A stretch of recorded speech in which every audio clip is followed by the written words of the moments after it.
1절입니다. 형제들아, 내가 너희에게 나아가 하나님의 증거를 전할 때에 말과 지혜의 아름다운 것으로 아니하였나니 내가 너희 중에서 예수 그리스도와 그가 십자가에 못 박히신 것 외에는 아무것도 알지 아니하기로 작정하였음이라. 내가 너희 가운데 거할 때에 약하고 두려워하고 심히 떨었노라. 내 말과 내 전도함이 설득력 있는 지혜의 말로 하지 아니하고 다만 성령의 나타나심과 능력으로 하여 너희 믿음이 사람의 지혜에 있지 아니하고 다만 하나님의 능력에 있게 하려 하였노라.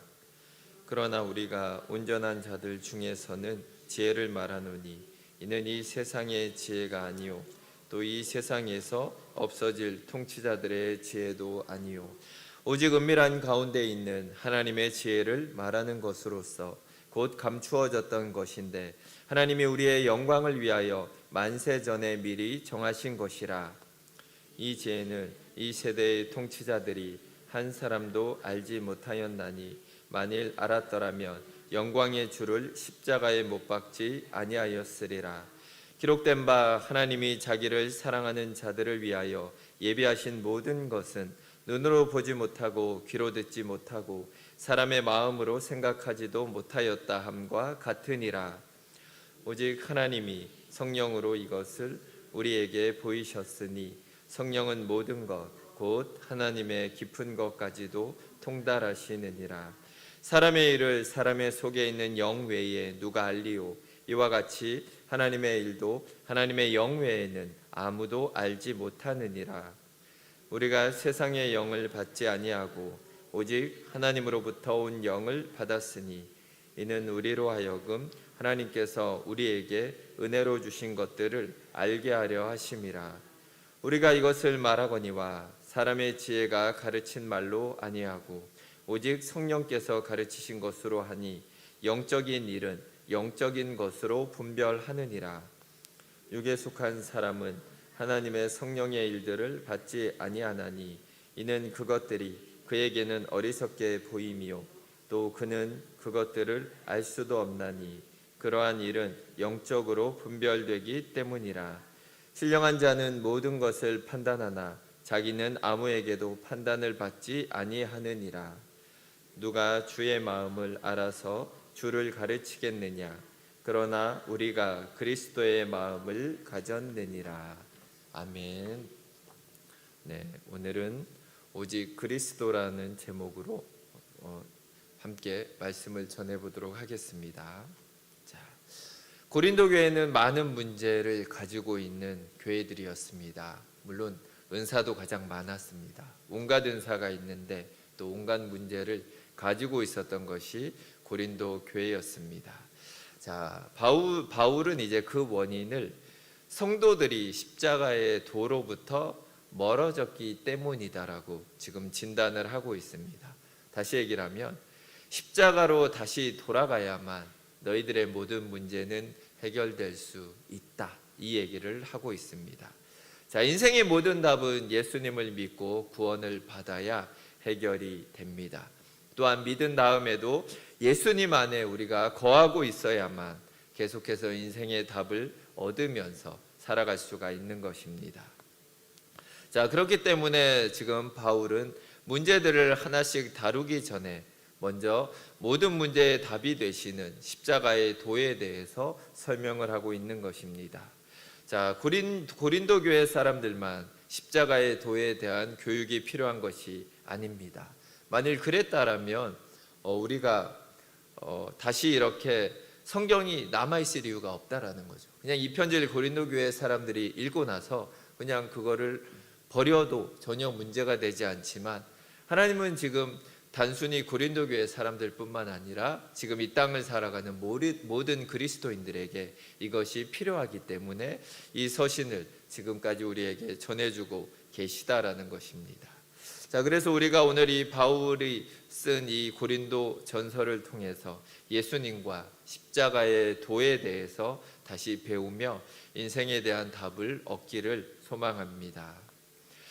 자, 사도 바울은 먼저 자신이 고린도 교회에 어떻게 십자가의 도를 가리키며 또한 인생의 도를 가리키며 자기가 본을 보였는지 처음에 이야기를 하면서 시작을 합니다.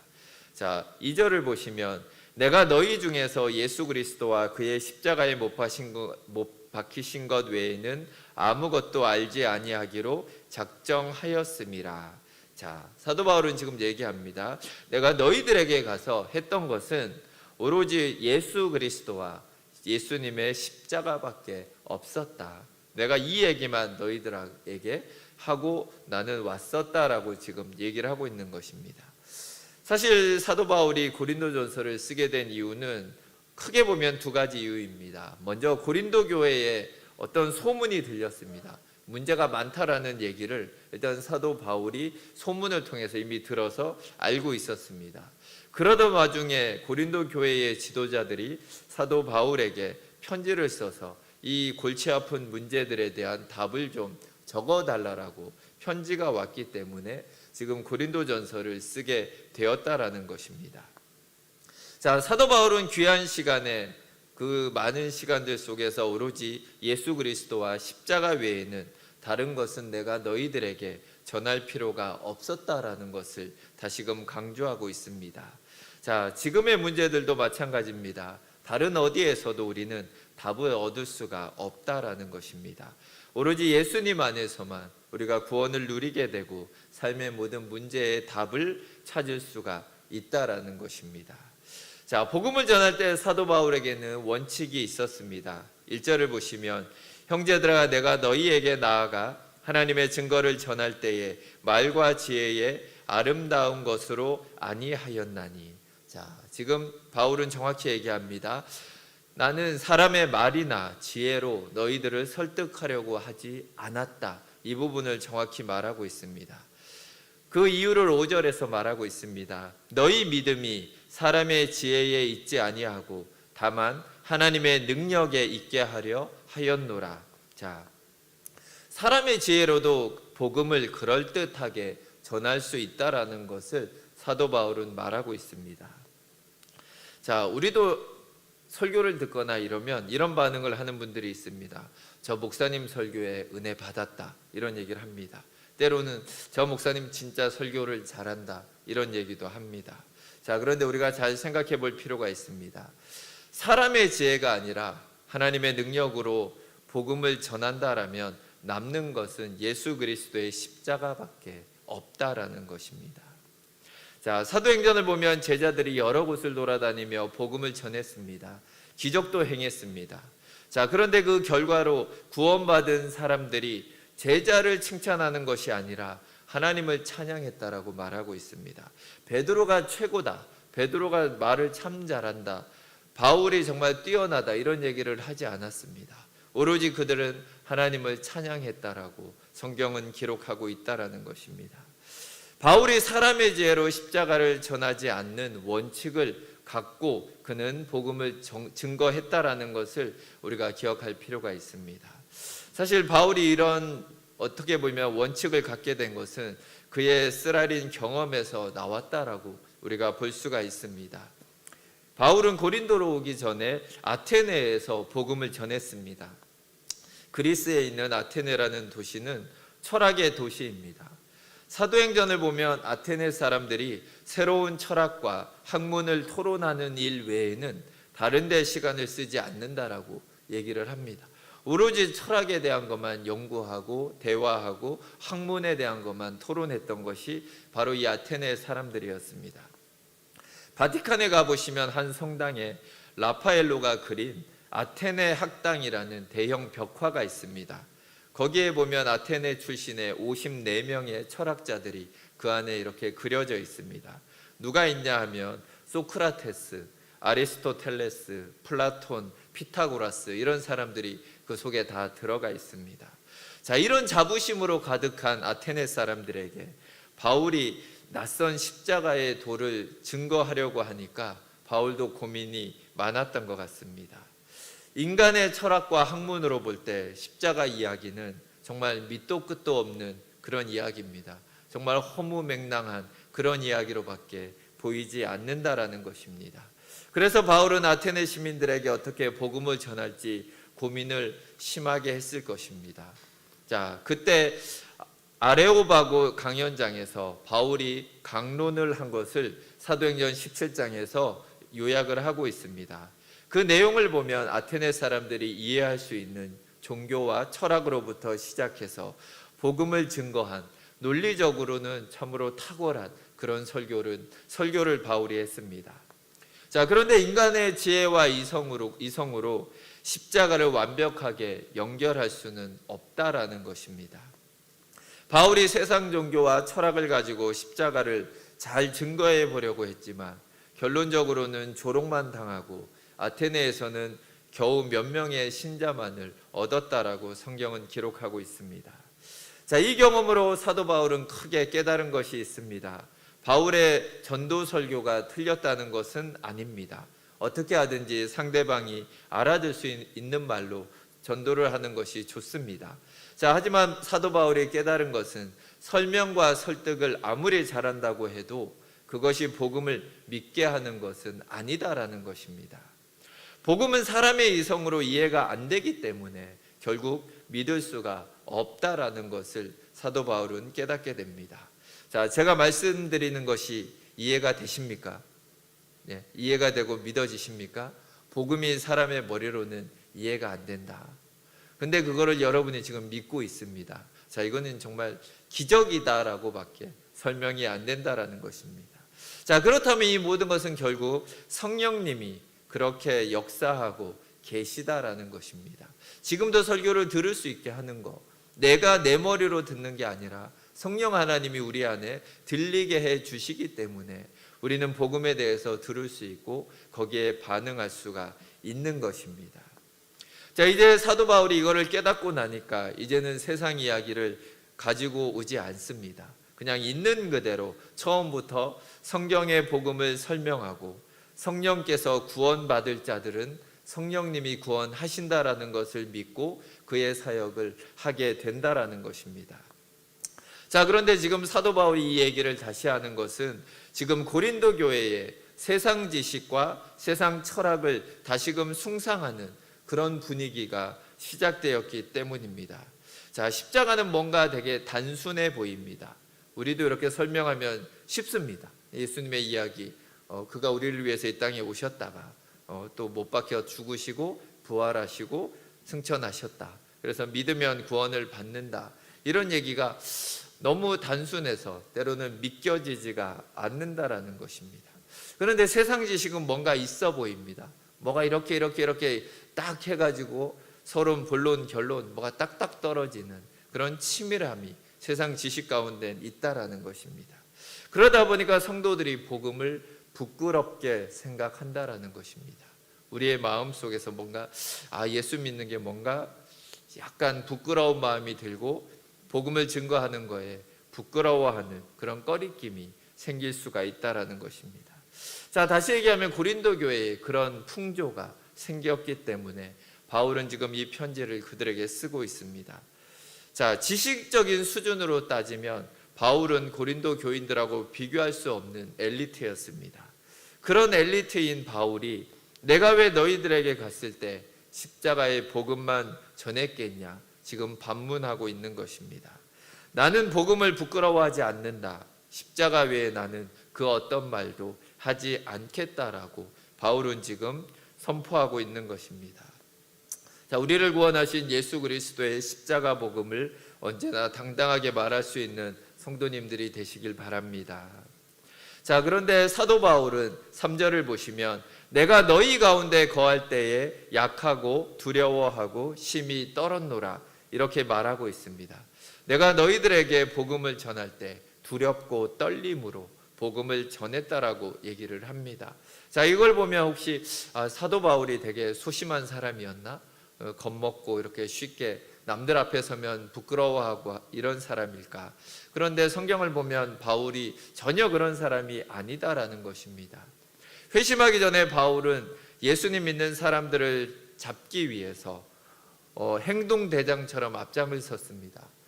스데반을 죽일 때 그 옆에서 옷을 감독하면서 그 책임자처럼 그 그 자리에 있었던 사람이 바로 바울이었습니다. 그리고 다메섹 길 위에서 예수님을 만난 다음에 회심하고서도 바울의 성격은 있는 그대로 불같이 타오릅니다. 다메섹 성에 들어가자마자 유대인들에게 맹렬하게 복음을 전합니다. 십자가에 죽으신 예수가 참으로 진짜다, 참 메시아다.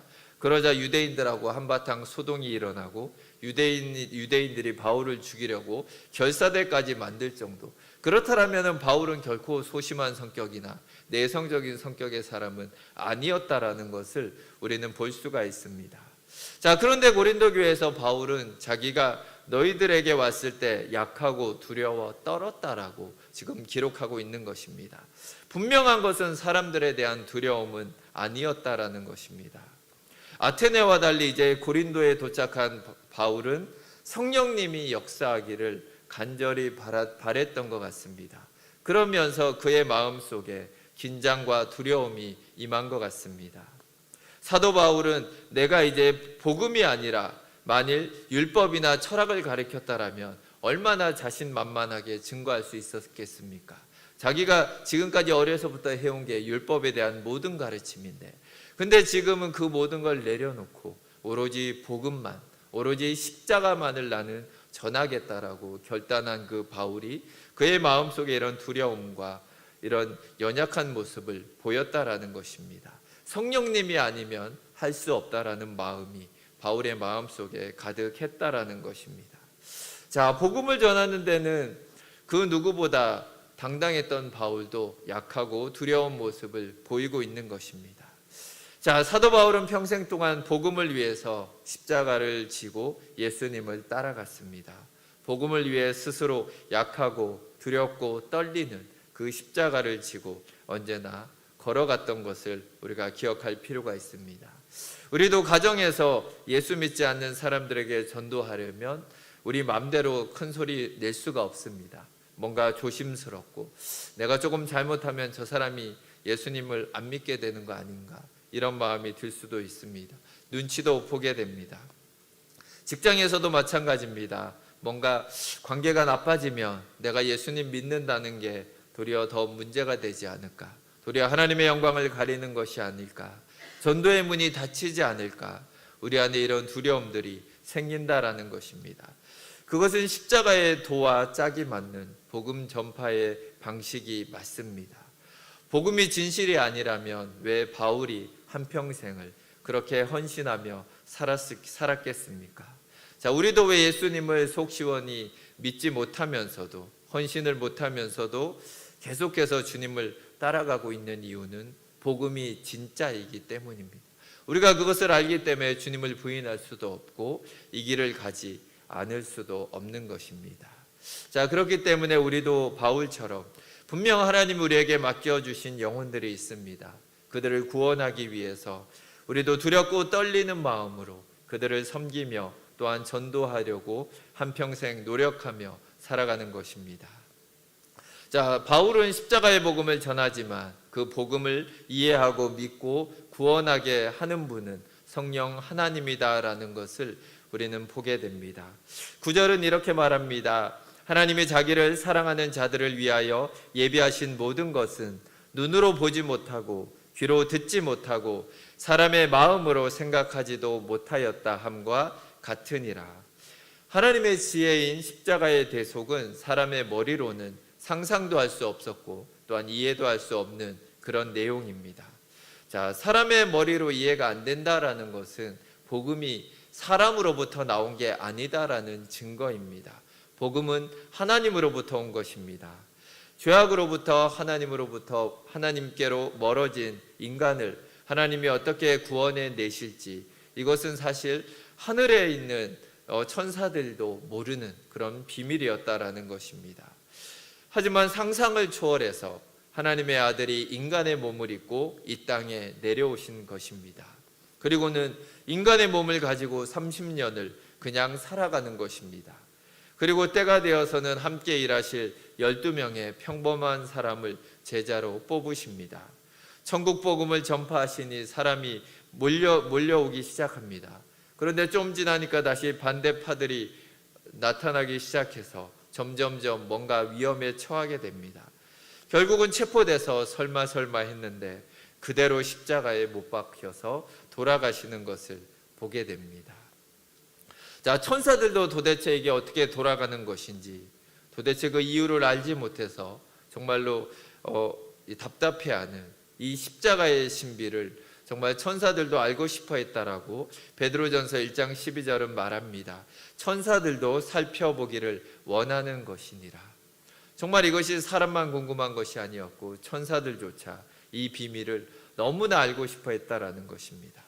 자, 그리고 예수님이 부활하셔서 믿는 자들의 죄를 완전히 제하여 버리심으로 하나님의 모든 계획은 이제 완벽하게 밝혀진 것입니다.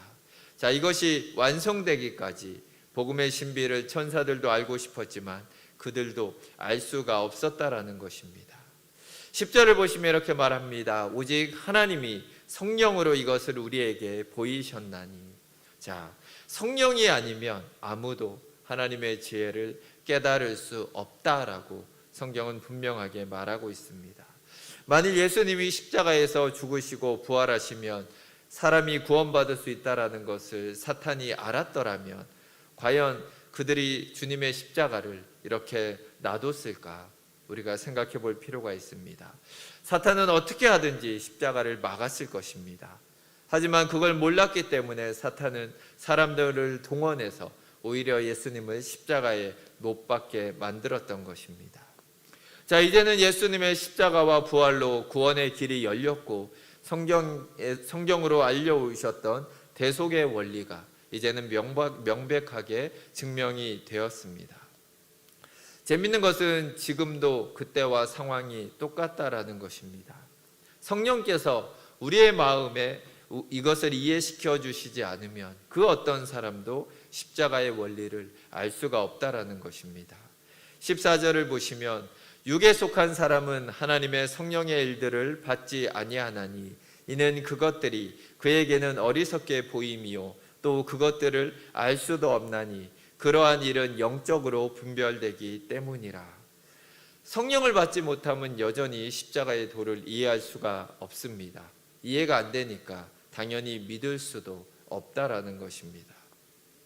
자, 1장을 보면 고린도 교인들은 지식이 풍족하고 부족함이 없었다라고 바울은 말하고 있습니다. 그런데 지금 여러 가지 문제가 고린도 교회에 터진 것입니다. 자, 이것은 결국 성령님이 지금 은혜를 주셔서 십자가를 믿었습니다. 그런데도 이들이 성령 안에서 예수 그리스도 안에서 행하지 않았다라는 것을 보여주고 있습니다. 우리가 믿고 나서도 결국 믿음 생활은 성령의 도우심을 의지하며 나아가야 한다라는 것을 보여줍니다. 성령의 도우심이 없다라면 결국 우리는 옛날처럼 살아갑니다. 그냥 육체를 의지해서 육체가 원하는 대로밖에 살 수가 없는 것입니다. 자, 그렇게 겉으로 나오는 모습들이 다른 사람과 싸우는 것이고 또한 스스로 자기를 자랑하는 교만의 모습이 나오고 또한 예수님의 말씀과는 정반대로 살아가는 것이 우리의 삶 속에 나올 수밖에 없는 것입니다. 자, 우리도 성령의 도움으로써 복음과 성경을 이해하게 되었습니다. 자, 그렇다면 다시 성령님의 도우심을 받아서 말씀을 이제 우리의 삶 속에서 또한 실천해야 하는 것입니다. 고린도 교회는 지금 이 부분에서 큰 문제들이 발생한 것입니다. 자, 예수님은 말씀으로 이렇게 우리에게 알려주셨습니다. 너희가 악한 자라도 자식에게 좋은 것을 줄 아는데 하물며 하나님께서 구하는 자에게 성령을 주시지 않겠느냐. 자, 우리에게 가장 좋은 것을 하나님은 성령님이다라고 말씀을 하십니다. 또한 이것을 아시는 하나님이 그거를 구하는 사람들에게 주지 않겠냐라고 반문하고 계십니다. 사도행전은 베드로가 복음을 전할 때 유대인들이 이렇게 질문을 합니다. 우리가 어떻게 해야 구원을 받습니까? 그때 베드로는 이렇게 대답을 합니다. 너희가 회개하여 각각 예수 그리스도의 이름으로 세례를 받고 죄 사함을 얻으라. 그리하면 성령을 선물로 받으리니. 자, 우리가 하나님의 피조물입니다. 자, 그런데 하나님께 순종하지 못하고 살았던 것을 회개하면 하나님은 성령님을 선물로 보내주신다라고 약속하고 계십니다. 회개는 성령님이 오셔서 거듭나는 것과 거의 동시에 일어난다라고 볼 수 있습니다. 성령님이 우리 가운데 오지 않으시면 과연 우리는 우리 자신이 죄인인지조차도 깨닫지 못하게 됩니다. 성령 하나님이 우리 안에 우리를 비춰주실 때 내가 얼마나 죄인이었는가를 깨닫게 되고 하나님 앞에 우리의 모습을 회개할 수 있는 그런 마음이 생긴다라는 것입니다. 자, 이제 우리는 이미 성령님을 소유하였습니다. 예수 그리스도를 나의 주 나의 하나님이라고 고백할 때 이미 우리 안에 거하시는 성령 하나님과 함께 이제는 하나님이 원하시는 방향으로 우리는 걸어가야 하는 것입니다. 자, 사도 바울은 예수님과 십자가만을 고린도 교회 사람들에게 가르쳤습니다. 왜냐하면 사람에게 십자가의 구원보다 더 중요한 것은 없기 때문입니다. 사도 바울은 자기 실력대로 자기의 머리의 지식으로 한 것이 아니라 언제나 약하고 두려운 마음으로 그의 사역을 감당했던 것을 볼 수 있습니다. 왜냐하면 성령님이 그를 통해서 역사하지 않으신다라면 그는 한 영혼도 구원할 수 없다라는 것을 너무나 잘 알고 있었던 것을 우리가 기억하기를 원합니다. 하나님은 우리에게도 우리를 통해 구원하고자 하는 영혼들을 붙여주셨습니다. 하지만 우리가 이렇게 약하고 두려운 마음으로 성령님을 의지하지 않는다라면 어쩌면 지금 우리에게 붙여준 이 영혼들을 구원하는데 우리가 지금 막고 있다라고 볼 수도 있는 것입니다. 자, 우리는 바울처럼 우리 겸손한 마음으로 하나님을 의지하기 원합니다. 나의 힘으로 그들을 구원할 수 있는 것이 아니라 오로지 성령 하나님이 나를 통해서 십자가의 복음만 증거할 때 예수 그리스도와 십자가만을 그에게 나눌 때 성령 하나님이 그에게 역사하여 주셔서 그들을 구원하게 해달라고 우리가 겸손한 마음으로 기도하기를 원합니다. 우리의 열심이 아니라 예수 그리스도의 십자가의 은혜와 성령님의 도움만을 의지하는 성도님들이 되시길 주의 이름으로 축원드립니다. 함께 기도하겠습니다. 하나님 아버지 감사합니다. 우리에게 예수 그리스도를 보내주셔서 우리를 구원하여 주시고 우리 인생의 모든 문제의 답을 우리에게 알려주심을 감사드립니다. 하지만 우리는 여전히 세상에서 문제의 답을 찾으려고 합니다. 사람을 의지하려고 하고 뭔가 세상의 지식에서 우리의 문제의 답을 찾으려고 하는 어리석은 모습을 보게 됩니다. 하지만 고린도 교회 교인들에게 바울이 했던 말처럼 오직 예수 그리스도와 십자가 외에는 그 어떤 방법이 없음을 우리가 깨닫기 원합니다. 우리의 모든 문제를 다시금 예수 그리스도 앞으로 가지고 오기 원합니다. 예수 그리스도의 그 십자가 앞에 또 우리의 구원 앞에 다시금 내려놓고 정말 하나님이 원하시는 그 참다운 인생을 우리가 성령님과 함께 살게 하여 주시옵소서. 감사드리며 예수 그리스도 이름으로 기도드립니다. 아멘.